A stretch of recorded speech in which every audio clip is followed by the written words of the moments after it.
Polisi berhasil menangkap pengedar narkoba lintas negara di Tanjung Ajo, Ogan Ilir. Dari pengungkapan ini, polisi nyita sabu-sabu lebih dari 11 kg sama puluhan ribu inex yang disimpan di jero rumahnya.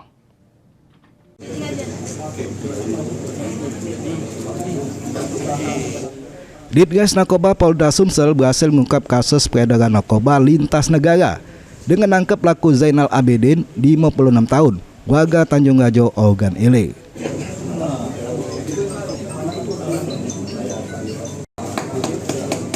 Dari pengungkapan tersebut, polisi nyita sabu-sabu lebih dari 11 kg, sama 20.000 lebih butir inex yang disimpannya di jero rumah.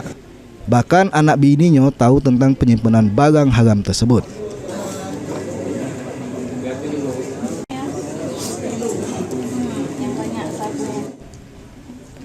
Dari pemeriksaan polisi, narkoba yang disita bakal diedarkan di wilayah Sumatera Selatan.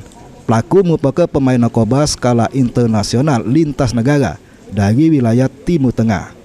Dari pengakuannya, pelaku lebih dari 2 kali mengedarkan narkoba.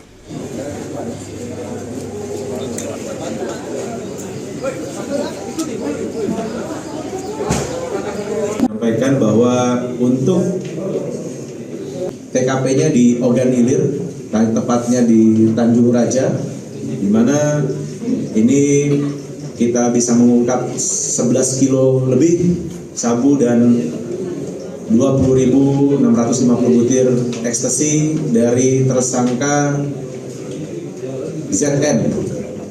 Ya, ZN ini yang dimana ini berasal lintas, bukan hanya lintas provinsi namun juga lintas negara. Polisi ini lagi ngembangkan kasus tersebut dengan melakukan penyelidikan terkait tindak pidana pencucian duit atau TPPU. Akibat perbuatannya, tersangka dikenakan pasal tentang narkotika, terancam hukuman mati. Mulyadi, PAL TV.